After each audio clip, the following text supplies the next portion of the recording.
Good morning students, कैसे हैं आप लोग? अच्छे हैं।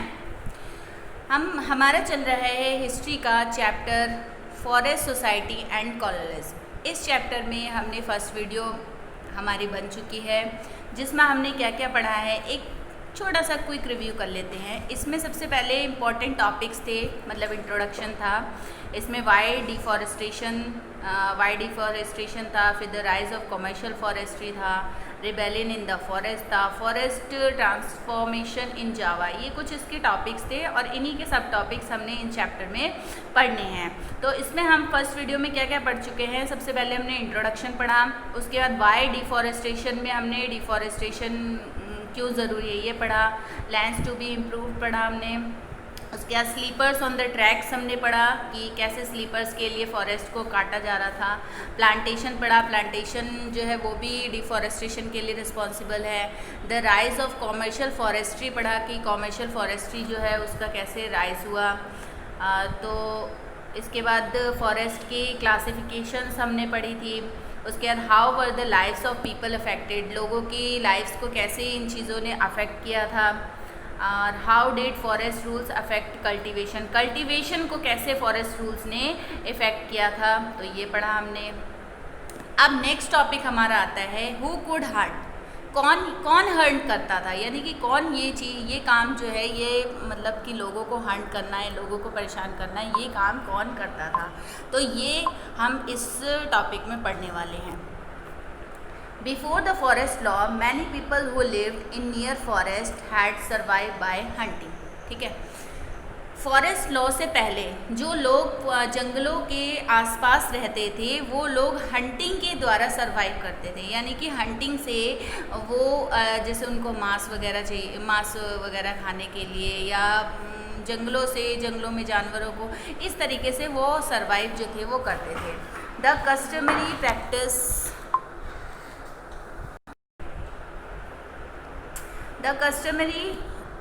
ब्रश ले लेते हैं। The customary practice was prohibited by the forest law. ठीक है, जो फॉरेस्ट लॉ के अकॉर्डिंग जो फॉरेस्ट में मतलब जो फॉरेस्ट में काम किए जाते थे वो जो थे वो अब प्रोहिबिटेड हो गए, यानी कि उनके ऊपर कानून बन गए, ख़त्म हो गए वो। They were caught hunting were not punish for reaching, उनकी जो हंटिंग थी उसके लिए उनको those who were caught hunting were now punish for catching, यानी कि अब जो है पहले क्या करते थे वो लोग हंटिंग से अपने आप को सरवाइव करते थे, लेकिन अब क्या है, अब जो उनकी हंटिंग है वो कानून बनने के बाद उनकी हंटिंग जो है वो इलीगल हो गई, और जो लोग हंटिंग करते थे, हंटिंग करते हुए पकड़े जाते थे, नाउ पनिश फॉर हंटिंग, यानी कि अब उनको हंटिंग करने के लिए पनिश किया जाने लगा। While the forest law deprived people of their customary right to hunt, hunting of big game become a sports। Hunting जो था वो एक मतलब जैसे ये कानून जो है वो लोगों के सामने आया तो लोगों को लगा कि हंटिंग जो है वो मतलब एक सरकार जो है एक बहुत बड़ा खेल खेल रही है उनके साथ। The British saw large animal as sign of a wild primitive and savage society. जो ब्रिटिशर्स थे वो सोचते थे कि बड़े बड़े जो जानवर हैं वो साइन है वाइल्ड के, मतलब कि जंगलों के वो साइन हैं, और उनको जो उनकी वजह से जो सोसाइटी है वो सेव हो रही है। They believe that by killing dangerous animal the British would civilise India. वो उनका मानना था कि अगर वो डेंजरस एनिमल को मारती है तो ब्रिटिश जो है ब्रिटिशों का पूरी तरह से उस पर इंडिया पे अधिकार हो जाएगा, मतलब British would civilise India, British जो है वो इंडिया पे सिविलाइज हो जाएंगे। They gave rewards for killing, अब मतलब इन जानवरों को मारना जो है वो ब्रिटिशर्स के लिए एक बहुत बड़ा अवार्ड था। They gave reward for killing tiger, जो टाइगर को मारता था उसको वो रिवॉर्ड देते थे। Wolves and other large animal, मतलब देखो बच्चों, इनका मानना था कि बड़े बड़े जानवरों को मारना जो है वो सोसाइटी में एक सिंबल का रूप लेता है। तो जो इन बड़े बड़े जानवरों को मारता था उसको वो लोग अवार्ड देते थे on the ground who pose to be treated to cultivators. The maharaja Surguja alone shot 1157 tigers and 2000 leopards up to 1957 में महाराजा सरगुजा जो थे उन्होंने इतने टाइगर्स और इतने लेपर्ड्स जो थे वो मारे थे। British administrator George hook killed 400 tigers भी जो ब्रिटिश एडमिनिस्ट्रेटर थे जॉर्ज ह्यूक उन्होंने मारे थे। तो ये सब जो थे ये लोग हंट करते थे, यानी कि जानवरों को मारते थे। अब new traders, new employment and new service. अब इसको हम पढ़ते हैं कि नए ट्रेडर्स, नए एम्प्लॉयमेंट और नई service. With the coming of British however trade was completely regulated by the government। देखो, ब्रिटिशर्स के आने के बाद ट्रेड जो था वो कम्प्लीटली रेगुलेटेड था गवर्नमेंट के अकॉर्डिंग ही ट्रेडिंग यहाँ पे होती थी। Grazing and hunting by local people were restricted. जो ग्रेजिंग थी यानी कि जो जानवर चारा खाते थे जंगलों में जाकर के, ग्रेजिंग और हंटिंग जो थी, हंटिंग लोकल पीपल की, वो रिस्ट्रिक्टेड हो गई ब्रिटिशर्स के आने के बाद, यानी कि उस पर पाबंदियाँ लग गई। In the process many communities like Korava, Karacha and Yerukula of the Madras presidency lost their livelihood. आप देखो, इस प्रोसेस से बहुत सी कमिटीज़ जो कि कोरावा, कराचा एंड येरुकोला, ये मद्रास की कुछ कमिटीज़ थी, वो उन्होंने अपनी पूरी तरह से रेजिडेंसी जो थी वो लॉस्ट कर दी, यानी कि जो उनका रहने का जो ढंग था, रहने का जो तरीका था, वो सब अब ख़त्म हो चुका था। Some of them began to be called as the criminal tribes and were forced to work instead of factories, mines and plantation under government supervision। अब बहुत सारे जो थे, अब इसमें देखो बच्चों, इन लोगों की ज़िंदगी क्यों ख़त्म हुई? क्योंकि ये जो थे ये जंगलों में रहते थे और ये अपने लिए जो भी इनकी सरवाइव करने के लिए जो भी सोर्सेज थे वो ये जंगलों से ही लेते थे। तो अब जंगलों पे पाबंदी लगा दी ब्रिटिश गवर्नमेंट ने, जिसके कारण इनका सरवाइव जो था वो बहुत मुश्किल हो गया। इनकी जो जीविका थी, इनका जो लाइवलीहुड था वो पूरी तरह से ख़त्म हो गया। अब ये लोग क्या करने लगे, ये या तो क्रिमिनल ट्राइब्स बन गए या फिर इनको ज़बरदस्ती पकड़ करके फैक्ट्रीज़ में, माइंस में, प्लांटेशन में, इन जगहों पे गवर्नमेंट के सुपरविज़न में काम करना पड़ा। In these jobs their wages were very low and conditions of workers were very bad. अब ये जो जॉब्स ये लोग करते थे इसमें क्या था, इसमें वेजेस जो थे वो बहुत ज़्यादा कम थे और जो कंडीशंस थी, काम करने की जो कंडीशंस थी वो बहुत बुरी थी, मतलब कि इनसे ज़्यादा काम लिया जाता था और इनको वेजेस भी बहुत कम दिए जाते थे। They could not return easily to their home village. ये अपने घरों में आसानी से नहीं जा पाते थे, for where they had been recruited, जहाँ से ये काम करते थे। मतलब एक बार जब ये काम पे लग गए तो ये आसानी से वहाँ से छोड़ के अपने घर नहीं जा सकते थे। इनको वेजेस भी बहुत कम मिलते थे। अब आगे पढ़ते हैं हम, rebellion in the forest. In many part of India and across the world, ठीक है, इंडिया और इंडिया के साथ पूरे वर्ल्ड में forest committees rebellion against the change that were being imposed on them. जो फॉरेस्ट में रहने वाले जो लोग थे, कमिटीज़ थी, उन्होंने इसके खिलाफ जो है वो इस नियम कानूनों के खिलाफ जो है वो आवाज़ उठाई, इसके खिलाफ वो बोले।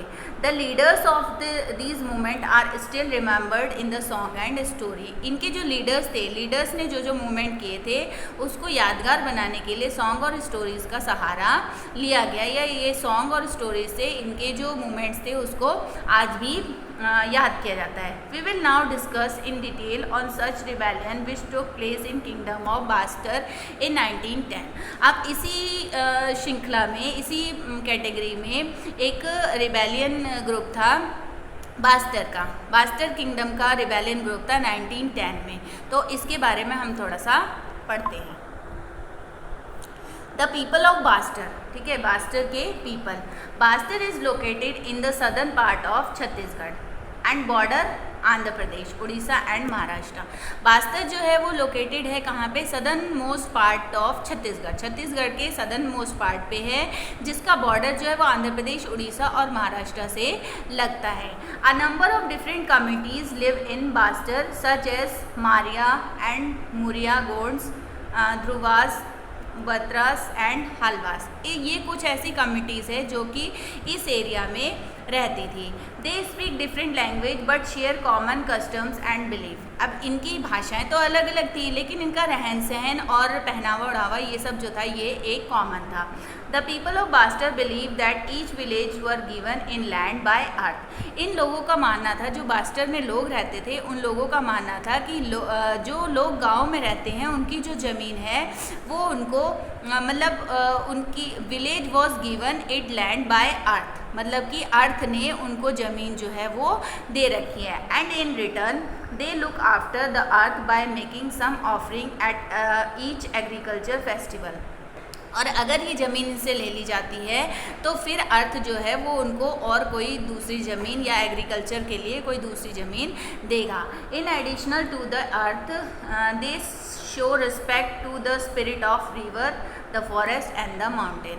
और अर्थ के ही साथ साथ वो उनके अंदर रिवर की रिस्पेक्ट, फॉरेस्ट की रिस्पेक्ट, माउंटेन की रिस्पेक्ट भी थी। मतलब कि ये लोग जो होते थे बच्चों, ये लोग जो है ये नेचुरल रिसोर्सेज पे ही पलते थे, नेचुरल तरीके से ही रहते थे और इन्हीं चीज़ों को ये लोग यूज़ करते थे। Each village look after their natural resource with in there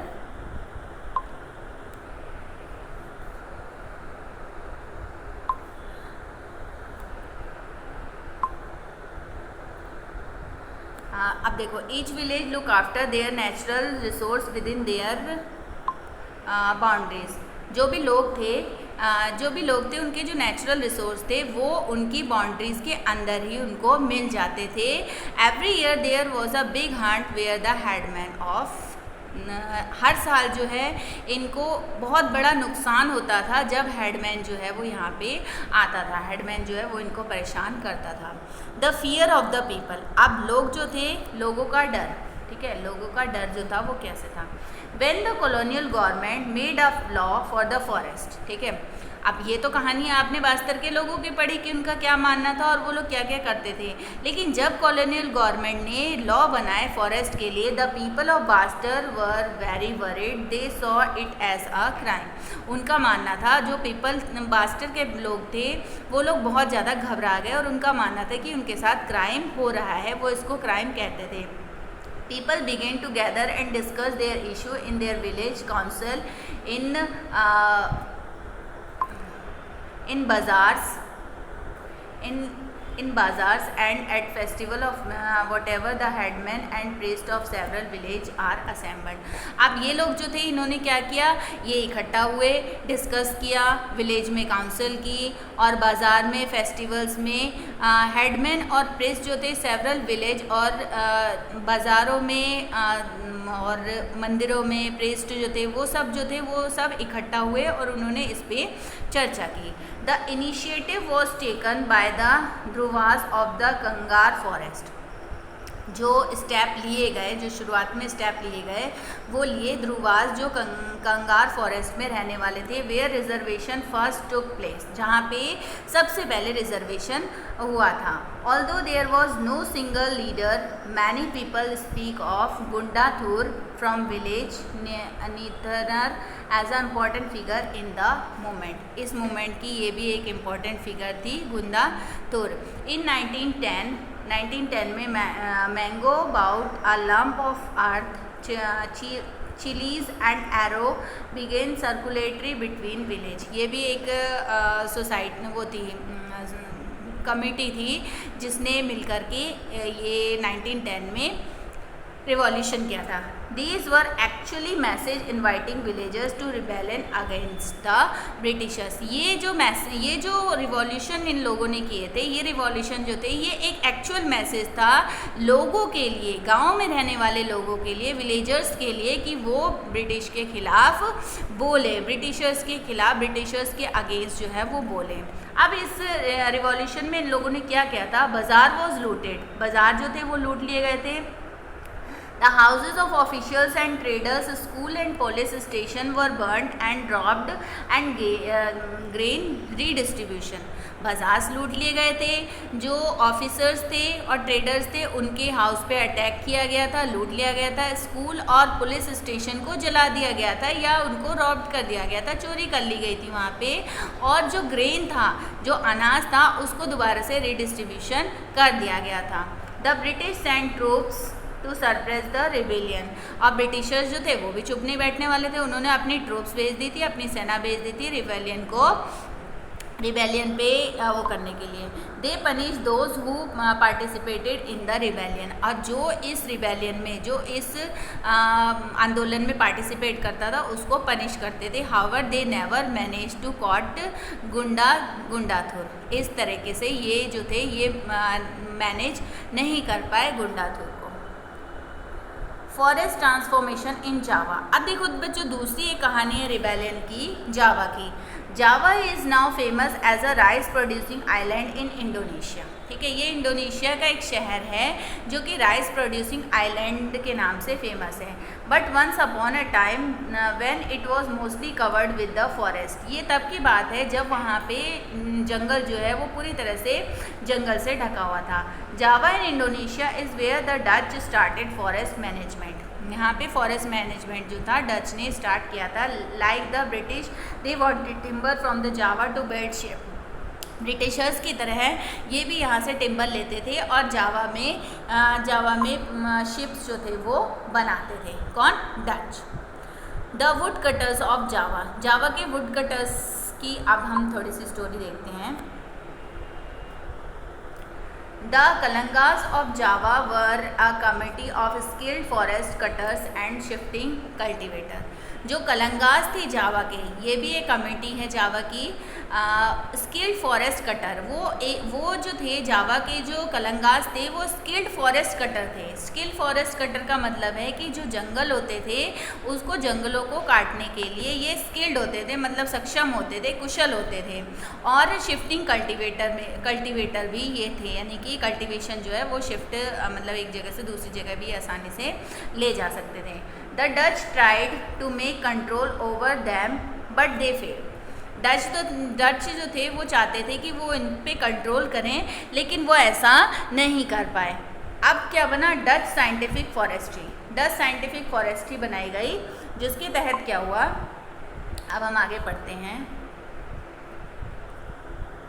in the 19th century में when it became important to control territory and not just people, the Dutch enacted forest law in Java. ठीक है, 19th century में ये important था कि territory पे control करना important था, नॉट जस्ट पीपल पे कंट्रोल करना इतना इम्पॉर्टेंट नहीं था, जिसकी वजह से डच ने जो है वो फॉरेस्ट लॉ बनाया जावा में।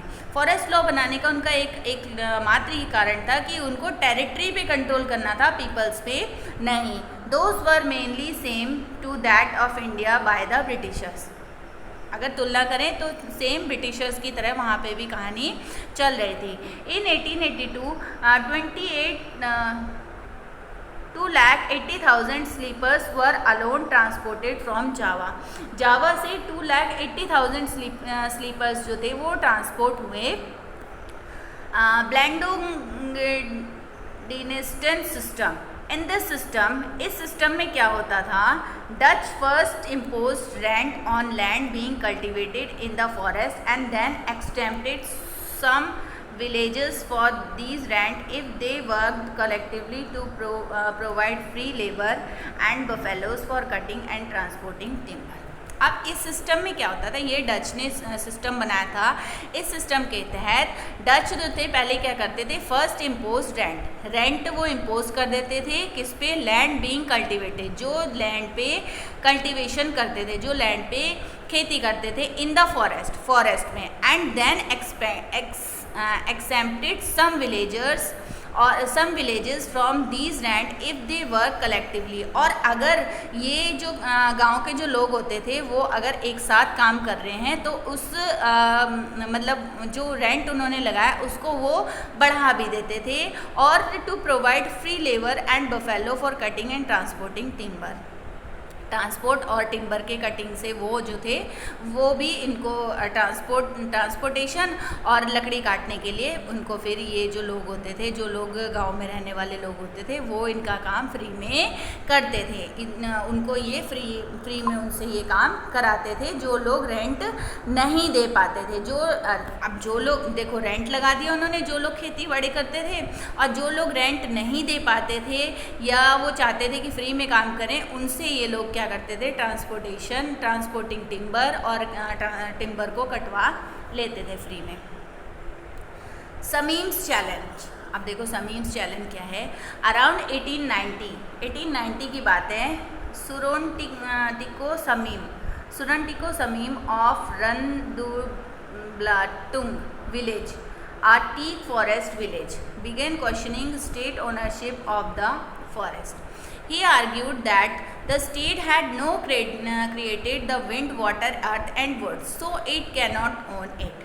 देखो ये जो समीम जो थे ये एक गांव में रहने वाला कोई आदमी था और इसने एक क्वेश्चन उठाया था स्टेट ओनरशिप पे, मतलब कि जो लोग कहते थे कि ज़मीन हमारी है उसके ऊपर इन्होंने एक क्वेश्चन उठाया था। और क्या कहा था इन्होंने, ही आर्ग्यूड दैट, इन्होंने आर्ग्यू किया था कि स्टेट जो है नॉट क्रिएटेड, स्टेट ने नहीं बनाया विंड को, वाटर को, अर्थ को और वुड को, ये सब चीज़ें जो है स्टेट ने नहीं बनाई, तो इसलिए ये इसको अपना नहीं कह सकते। So it can not own it, इसलिए ये इनका नहीं है।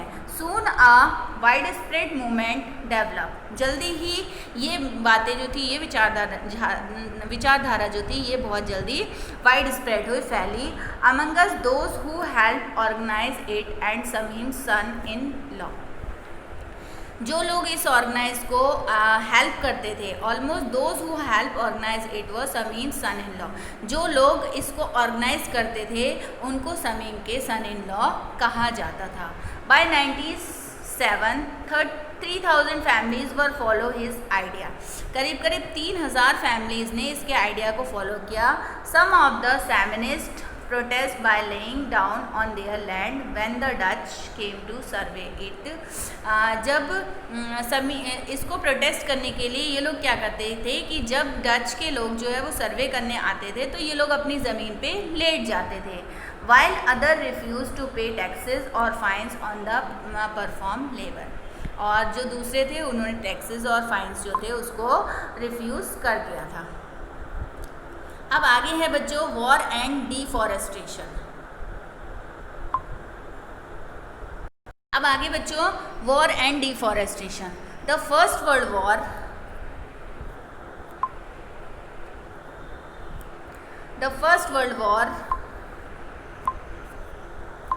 एंड, ठीक है, first world war and second world war had a major impact on forest. देखो फर्स्ट वर्ल्ड वॉर ने और सेकेंड वर्ल्ड वॉर ने मेजर इम्पैक्ट छोड़ा था फॉरेस्ट पे। In India working plans were abundant at this time and the forest department cut tree freely to meet British war needs. आप देखो क्या था इंडिया में, अगर हम इंडिया की बात देखें तो इंडिया में जो ये प्लान्स थे वो बहुत जल्दी बढ़ रहे थे। फॉरेस्ट जो था वो पूरी तरह से फॉरेस्ट के जो जंगल थे उनको पूरी तरह से काटा जा रहा था ब्रिटिश वॉर नीड्स के लिए।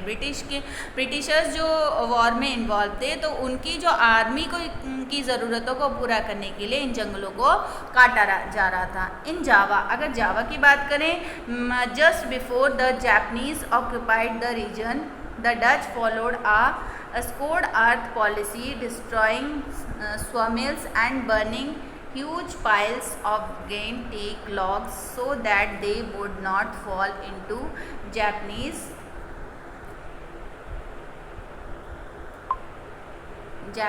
hand।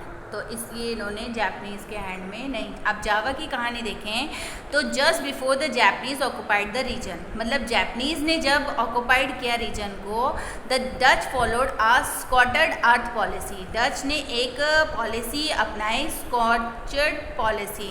इसके तहत destroying sawmills and burning huge piles of गेट teak log so that they would not fall into Japanese hands. इसलिए ये इन्होंने इस पॉलिसी के तहत जो था उन्होंने जापानीज़ के हाथ में नहीं जाने दिया। The Japanese then exploited the forest reckless for their own war industry, forcing forest villagers to cut down forest। ठीक है, ये जापानीज जो थे वो फॉरेस्ट को काटते थे। Many villagers used this opportunity to expand cultivation in the forest. After the war, it was difficult for the Indonesia Forest Service to get this land back. As in India, अगर India की बात देखें, people need to agriculture land has brought them into conflict with the forest department desire to control the land and exclude the people from it। तो ये सब चीज़ें जो थी, ये सब चीज़ें फर्स्ट वर्ल्ड वॉर के बाद डिफॉरेस्टेशन जो है वो इस तरीके से बढ़ रहा था। वॉर की वजह से जिन जिन चीज़ों की ज़रूरत थी वो ज़्यादातर फॉरेस्ट से मिलती थी और इसकी वजह से फॉरेस्ट के जंगल जो है वो काटे जा रहे थे। आगे हम देखते हैं न्यू डेवलपमेंट इन फॉरेस्ट्री, नए नए क्या क्या डेवलपमेंट हुए थे फॉरेस्ट में। Since 1980s, government across Asia and Africa had become to see the scientific forestry and the policy of keeping forest communities away from the forest has resulted to many conflicts. So the government is now looking to different forms of forest management। अब क्या था 1980s में government जो थी Asia और Africa की, वो एक साइंटिफिक फॉरेस्ट्री पॉलिसी जो है उसको बनाना चाहती थी, रखना चाहती थी, जो पहले से पॉलिसी थी उसमें लड़ाई झगड़े कॉन्फ्लिक्ट्स हो रहा था। तो आपको ऐसी पॉलिसी चाहती थी, ऐसी नई पॉलिसी, नए मैनेजमेंट चाहती थी जिसके कारण अब ये लड़ाई झगड़े ना हो, कॉन्फ्लिक्ट ना हो। तो इस तरीके से बच्चों ये चैप्टर यहाँ पे होता है ख़त्म। आई होप आपको समझ में आया होगा। हालांकि इस साल ये चैप्टर उसमें नहीं है, आपके सिलेबस में नहीं है, लेकिन फिर भी मैंने सोचा कि आपको शायद कुछ इससे नॉलेज मिलेगी, तो इसलिए मैंने इसकी वीडियो बनाई। तो ये इस चैप्टर को ज़रूर देखिए। आई होप आपको समझ में आया होगा। दोबारा से देखिए, इसको रिव्यू करके, इसको पॉज करके देखिए, अपने नोट्स बनाइए और मुझे सपोर्ट कीजिए, लाइक कीजिए, सब्सक्राइब कीजिए और पसंद आए तो और कोई दिक्कत हो तो कमेंट कीजिए। थैंक यू बच्चों।